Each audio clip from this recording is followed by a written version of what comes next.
सामयिक चर्चा के अंतर्गत प्रस्तुत है नशीली दवाओं के दुरुपयोग और अवैध तस्करी के खिलाफ अंतर्राष्ट्रीय दिवस पर केजीएमयू में मानसिक रोग विभाग के असिस्टेंट प्रोफेसर अमित कुमार से खास बातचीत। वार्ताकार है आकाशवाणी संवाददाता शैलेंद्र कुमार। नशा आज भी हमारे समाज के लिए बड़ी समस्या है। ये न केवल सामाजिक और आर्थिक तौर पर नुकसान पहुंचाता है, बल्कि नशे की लत सीधे तौर पर स्वास्थ्य को भी प्रभावित करती है। हर साल 26 जून को नशीली दवाओं के दुरुपयोग और अवैध तस्करी के खिलाफ अंतर्राष्ट्रीय दिवस मनाया जाता है।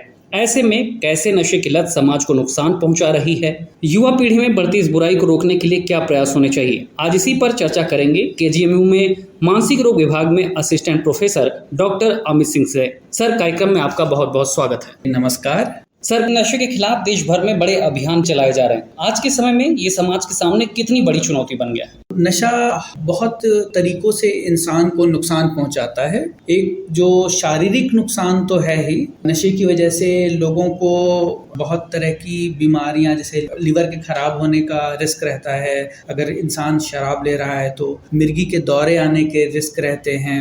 इसी तरीके से कई और मानसिक बीमारियों से प्रभावित होने का भी रिस्क रहता है उनमें, जैसे डिप्रेशन, एंजाइटी या इवन साइकोसिस जैसी बीमारियां होने का खतरा रहता है। इसके साथ ही साथ जो उनके पारिवारिक और सामाजिक नुकसान है उनको भी हम कम करके नहीं आंक सकते।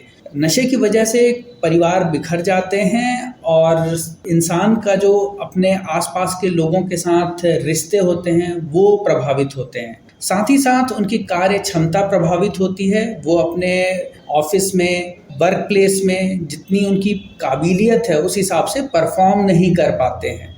अगर उनके पास से कभी इलीगल नशे पकड़े गए तो उनके जेल जाने का भी खतरा रहता है। साथ ही साथ एक चीज़ आपने बहुत कॉमनली सुना होगा कि लोगों का नशे के अंदर एक्सीडेंट हो गया, तो ये खुद भी एक बहुत बड़ी समस्या है जिसकी वजह से बहुत सारे लोग प्रभावित होते हैं।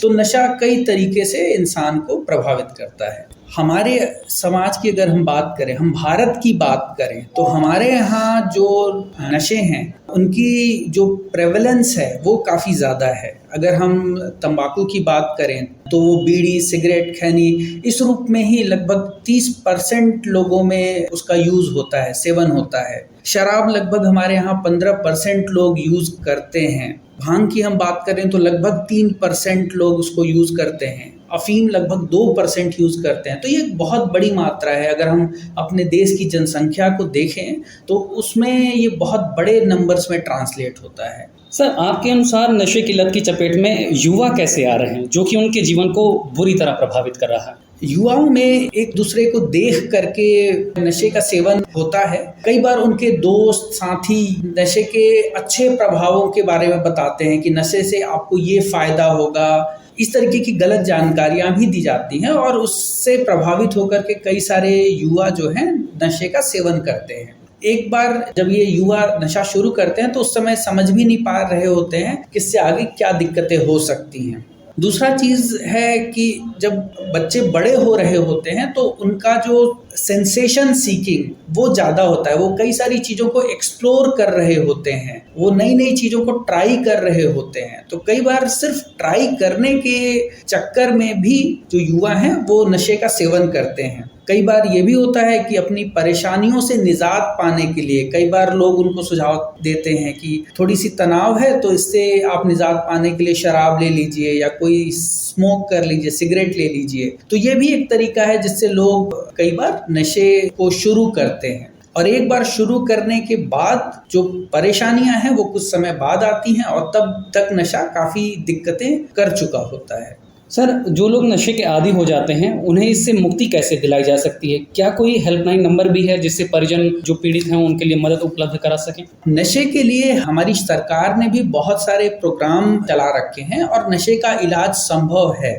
पहली चीज तो ये समझना है कि इस चीज से इंसान को निकाला जा सकता है। हाँ, इसमें जो मरीज है उनके अपने मोटिवेशन का रोल है, पारिवारिक और फैमिली का जो सहयोग है वो इम्पॉर्टेंट है। साथ ही साथ जो डॉक्टरी मदद है वो बहुत ज़्यादा ज़रूरी है इस चीज़ से सफलतापूर्वक निकलने में। जो हमारे मेडिकल कॉलेजेस हैं, जो हॉस्पिटल्स हैं, वहाँ पर नशे के लिए इलाज उपलब्ध है। और इसके साथ ही साथ सरकार ने कई सारे सेंटर्स ऐसे बना रखे हैं जिनमें कि नशे के लिए इलाज दिया जाता है। तो अगर किसी इंसान को अगर जानकारी चाहिए कि वो कहाँ पर इससे संबंधित इलाज ले सकते हैं, तो उसके लिए एक भारत सरकार ने टोल फ्री हेल्पलाइन भी बना रखी है नशा मुक्त भारत अभियान के अंदर। नंबर है 1-444-6। देखा गया है कि जब लोग नशा छोड़ने का प्रयास करते हैं तो कई बार एक बार में ही सफलता नहीं मिलती है। ये सभी के लिए समझने वाली बात है कि हमें एक से ज्यादा बार कोशिश करने की जरूरत पड़ सकती है।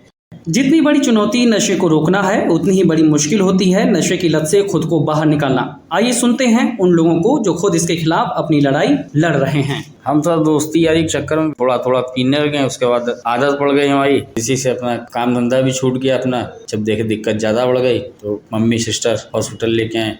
मैं ड्रग्स लेता था। ड्रग्स काफ़ी बड़ा नशा होता है, तो घर में समस्याएं बढ़ गई। मेरा एक बच्चा है 3 साल का, मेरा छोटा भाई फिर लेकर आया है यहाँ, तो काफ़ी फ़ायदा है मुझे। अब उनसे मेरा एक ही कहना है कि अगर नशे की लत में हैं तो यहाँ आना ज़्यादा उनके लिए बेहतर है, अच्छा इलाज होगा उनका।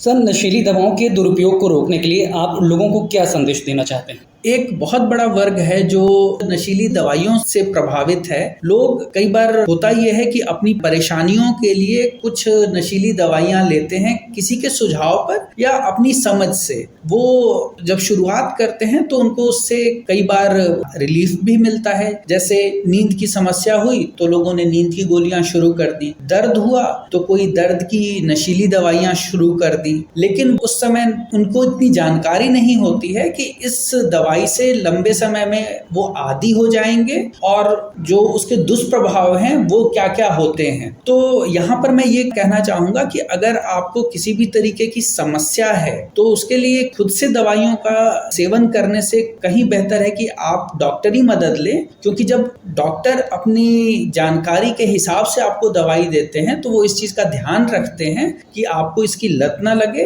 और इसके दुष्प्रभाव ना हो। आप आज की सामयिक की चर्चा में डॉक्टर अमित हमसे बात करने के लिए आपका शुक्रिया। लोगों को जागरूक करने के लिए आपका धन्यवाद। सामयिक चर्चा के अंतर्गत अभी आप सुन रहे थे नशीली दवाओं के दुरुपयोग और अवैध तस्करी के खिलाफ अंतर्राष्ट्रीय दिवस पर KGMU में मानसिक रोग विभाग के असिस्टेंट प्रोफेसर अमित कुमार से खास बातचीत।